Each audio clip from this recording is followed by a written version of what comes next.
Hi, welcome to our channel where we share the most intriguing stories. Imagine living peacefully on land your family has owned for generations, only to have a power-hungry HOA president march in, claiming part of it as her own. This is the story of James Wilson, a farmer who faced arson, betrayal, and a courtroom showdown to protect his legacy. Justice, however, would have the final word.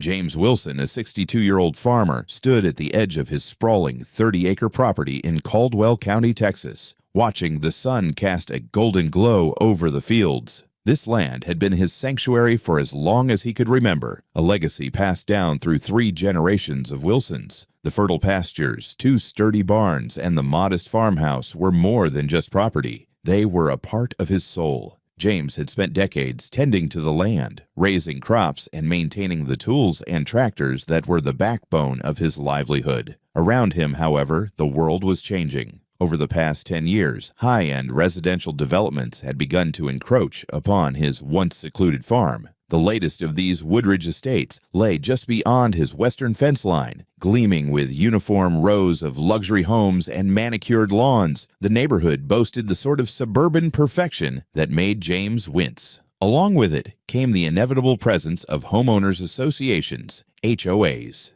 entities he avoided like a bad harvest. Developers and real estate agents had frequently approached James, offering lucrative deals to buy out his property. Each time, James had firmly refused. His land was not for sale, no matter the price. To him, the farm was more than just acres of dirt and timber. It was a testament to his family's perseverance. The same steadfastness applied when HOA representatives had come calling. They'd offered him memberships and benefits, suggesting he could integrate his land into their polished suburban network. James had always politely declined. Despite this, James remained a good neighbor. He'd exchanged polite nods and casual conversations with the residents of Woodridge Estates. However, the arrival of a new HOA president, Karen Thompson, changed everything. Karen was a sharp, ambitious woman in her late 40s, infamous for her domineering attitude. Almost immediately after taking office, she began spearheading efforts to enhance the community. Karen's efforts weren't limited to the HOA's jurisdiction. Her ambitious vision stretched to areas she believed could be reclaimed for the greater good. James first heard about Karen through passing gossip at the local feed store. Neighbors chuckled nervously about her strict enforcement of HOA rules, her penchant for sending violation notices over the smallest infractions, and her habit of using charm or intimidation to get her way. At first, James dismissed the stories. His land, clearly marked and legally outside of the HOA's reach, should have been safe from her interference, or so he thought. On a crisp autumn morning, James was repairing the fence near the Woodridge boundary when he noticed Karen approaching. Her bright red blazer and designer shoes seemed comically out of place on the dusty trail. With a clipboard clutched to her chest and a determined expression, she marched toward him, waving to get his attention. "Mr. Wilson," she called, her voice chipper but edged with authority. James wiped his hands on his jeans and nodded. "That's me. Can I help you?" Karen offered a smile that didn't quite reach her eyes. "I'm Karen Thompson, the president of the Woodridge Estates Homeowners Association. I'm here to discuss an exciting proposal that will benefit everyone in the community, including you." James raised an eyebrow. "Is that so?" Karen launched into a polished pitch about a proposed public park. She described lush playgrounds, bike trails, and picnic spots, all conveniently located where James's 2 barns currently stood. She gestured grandly toward his land, as if it were already part of her vision. "This area is ideal," she explained, "and as it happens, it's been included in the HOA's latest planning map. We've already obtained the necessary approvals to move forward." James frowned. "You've got the wrong place, ma'am. This is my property. My barns have been here longer than Woodridge Estates has existed." Karen's smile tightened. She produced a set of documents from her clipboard and handed them to him. "These maps and permits confirm that this portion of the land is under HOA jurisdiction. You'll have 2 weeks to remove any personal belongings and vacate the area. After that, construction will begin." James's chest tightened as he flipped through the papers. Something about them felt off, but he couldn't pinpoint what. "This land's been in my family for 3 generations. I've got the deeds to prove it." Karen gave a saccharine smile. "If you can produce documentation, I'd be happy to review it. but I'd suggest cooperating. It'll save everyone time and trouble." Without waiting for his response, Karen turned on her heel and strode back toward her car, leaving James standing in the dust with a mixture of confusion and anger. As the sound of her tires faded, James made up his mind. He'd fight to protect what was his. For now, the land remained quiet, but James could feel the storm brewing on the horizon. The 2 weeks Karen had given James passed like a slow-burning wick. Each day, he found himself pacing his property, replaying their conversation in his head. The documents she had handed him sat on his kitchen table, glaring at him like an accusation. He had read them over and over, searching for anything legitimate, but his gut told him they were forged. Determined not to leave anything to chance, he had driven into town to meet with his lawyer, Stephen Baxter, a man known for his meticulous work and no-nonsense approach. Stephen had examined the papers carefully. "These aren't worth the ink they're printed with," he said, pointing to discrepancies in the maps and signatures. "Your land is clearly outside their jurisdiction, and unless you've signed something, and I know you haven't, they have no claim to it." Relief washed over James, but Stephen wasn't finished. "That said, I'd recommend covering your bases.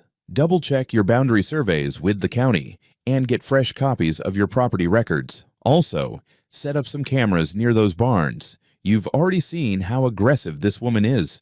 Better to be prepared." James followed Stephen's advice to the letter. He spent the next few days setting up motion sensor cameras around his property and filing requests at the county clerk's office for updated property records. By the end of the week, he had solid proof that his land was his alone. Yet something about Karen's confidence unsettled him. People like her didn't back down easily. On the 14th day, James woke early to the sound of heavy machinery. The low rumble of engines and the metallic clank of equipment echoed through the crisp morning air. He hurried to his barns and froze at the sight before him. 3 large trucks and a bulldozer were parked near the edge of his property, surrounded by a crew of workers in bright orange vests. Among them stood Karen, clipboard in hand, issuing instructions with the air of someone who owned the world.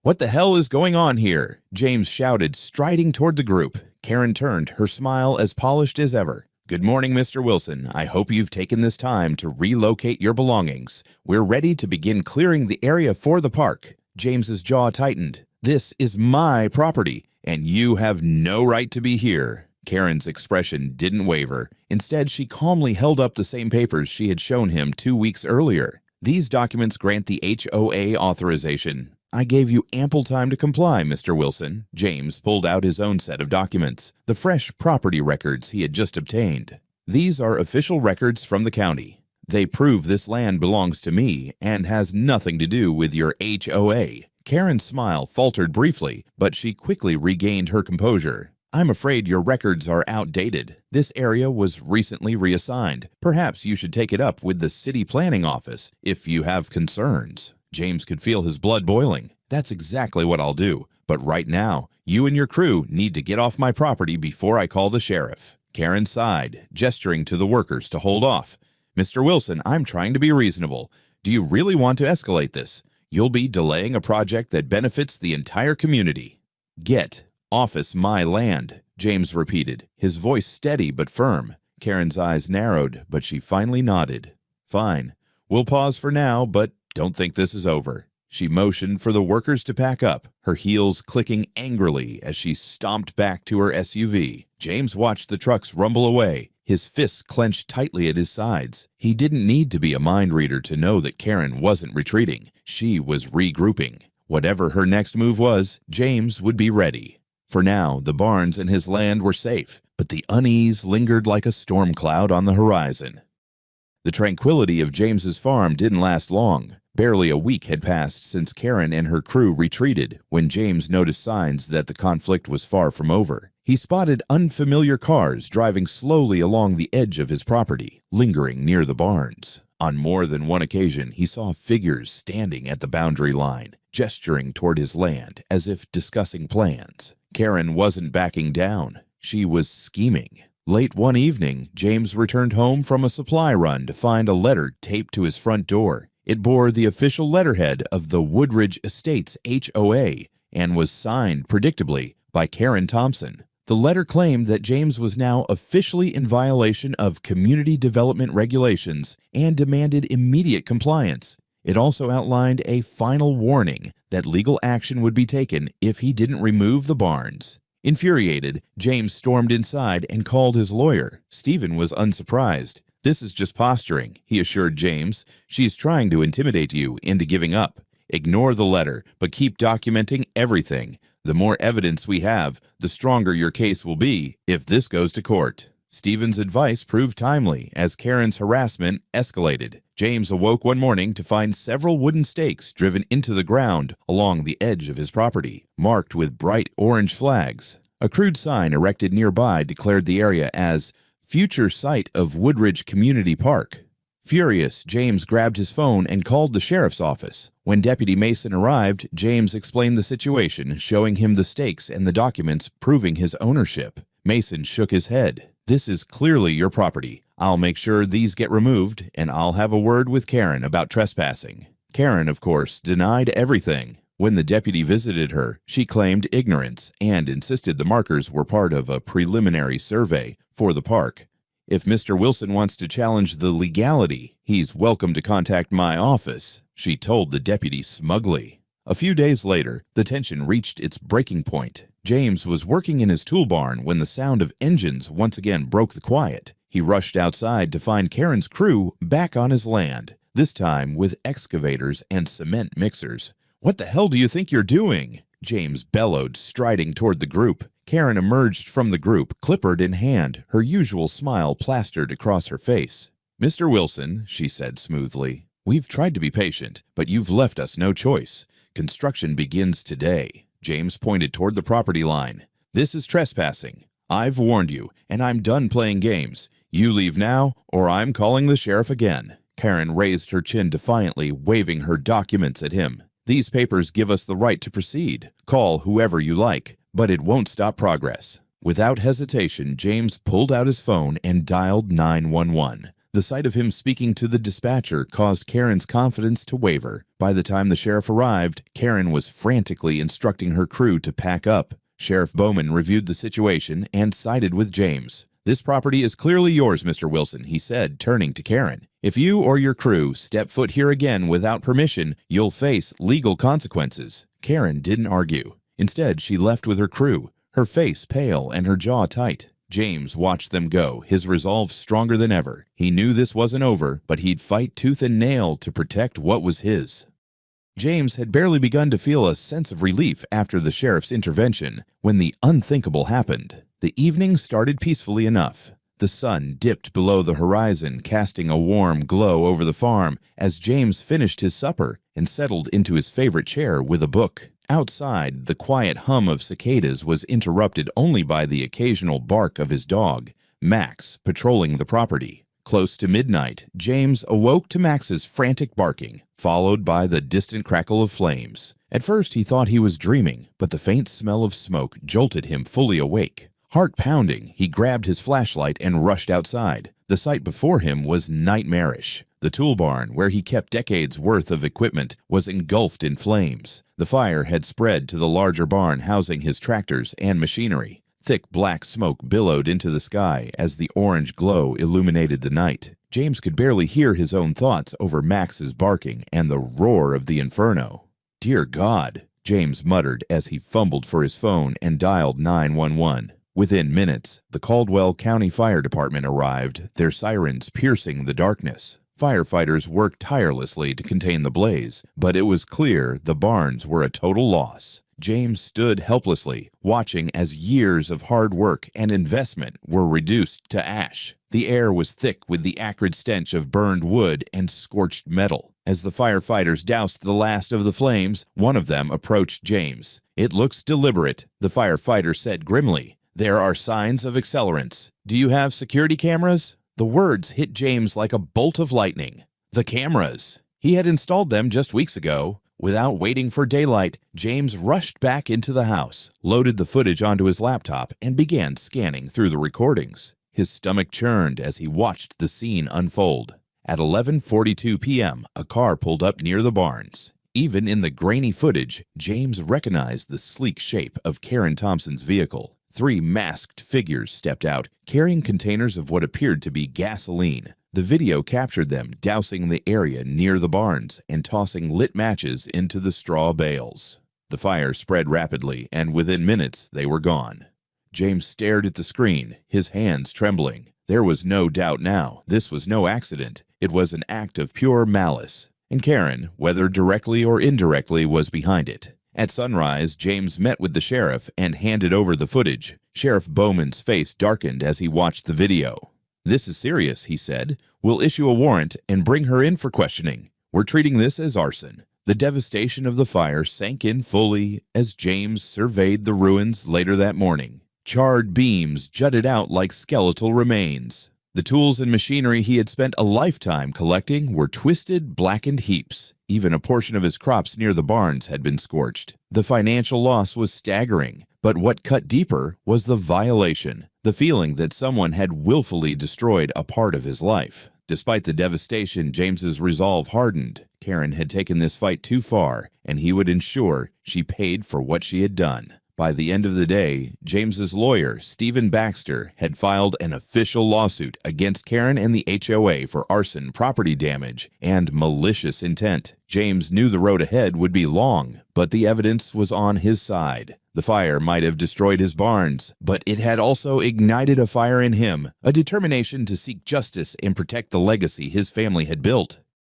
The morning after the fire, James sat in his lawyer's office, the smell of smoke still clinging to his jacket. Stephen Baxter leaned over his desk, carefully reviewing the security footage. As the video played, his expression grew darker. "This is damning," Stephen said, pausing the footage at the moment Karen's car appeared. "There's no question about her involvement. This gives us leverage not only in the civil case, but also for criminal charges. Arson is a serious offense." Stephen immediately filed a lawsuit against Karen and the HOA, citing arson, trespassing, and property destruction. At the same time, the sheriff's department officially launched a criminal investigation. They issued subpoenas for Karen's phone records and financial transactions, searching for any links to the masked accomplices seen on the footage. Meanwhile, James worked tirelessly to compile evidence. He retrieved decades of deeds, property records, and maintenance receipts to establish the value of the barns and equipment lost in the fire. His neighbors, many of whom had remained silent during earlier confrontations, began to come forward. Some expressed outrage at Karen's actions, while others shared their own grievances about her authoritarian behavior within the HOA. "She's been overstepping for years," said one neighbor, a middle-aged man named Tom.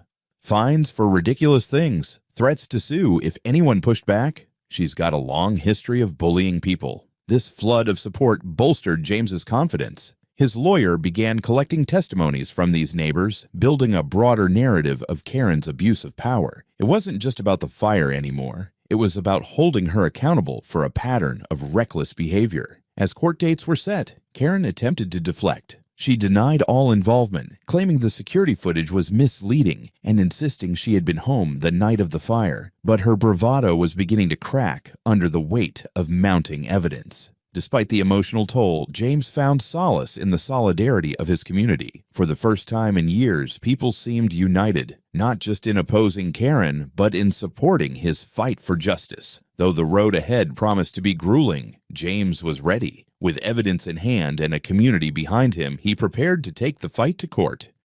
The courthouse buzzed with quiet anticipation as James Wilson stepped inside, his boots clicking softly against the polished floor. The trial against Karen Thompson and the Woodridge Estates HOA had drawn considerable attention, not just from neighbors, but also from local media. Reporters gathered near the steps, whispering about the footage of Arson and Karen's history of overreach as HOA president. In the courtroom, Karen sat at the defendant's table, flanked by her legal team. Gone was her usual confidence. Her lips were pursed, and her eyes darted nervously. Her attorneys had attempted to suppress the damning security footage, but the judge had denied their motion, stating it was crucial to the case. James took his seat beside his lawyer, Stephen Baxter, whose meticulous preparation was about to pay off. As the trial began, the prosecution wasted no time presenting the evidence. The security footage played on a large screen, showing Karen's car pulling up near the barns and the masked individuals setting the fire. The courtroom fell silent except for the crackle of flames in the video.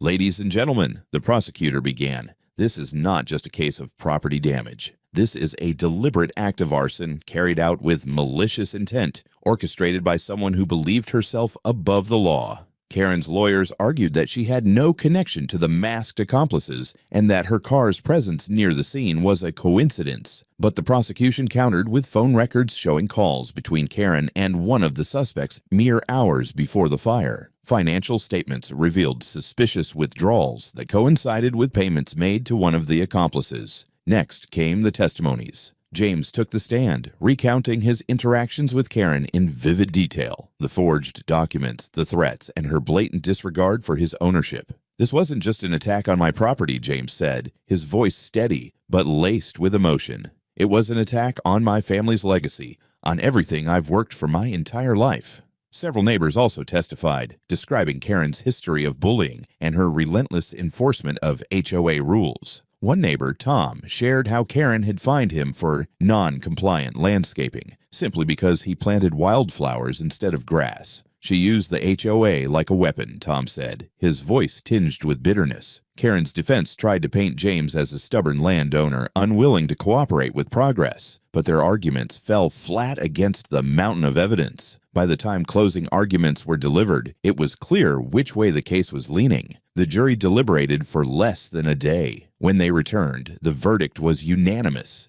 guilty. Karen was convicted of arson, conspiracy, and fraud, and sentenced to 8 years in prison. Two of her accomplices received 5-year sentences each. The HOA, though not directly involved in the fire, was found liable for failing to supervise its president's actions and ordered to pay James $1 million in damages. As the judge delivered the final sentence, James felt a weight lift from his shoulders. Justice had been served, not just for him, but for every neighbor who had suffered under Karen's reign. Her power had crumbled, and the community could finally begin to heal. As Karen was led away in handcuffs, she glanced at James. Her once defiant expression was now replaced with something that resembled regret. But James didn't flinch. The woman who had nearly destroyed his life would now face the consequences of her actions. And for the first time in months, James felt a sense of peace returning to his land and his heart.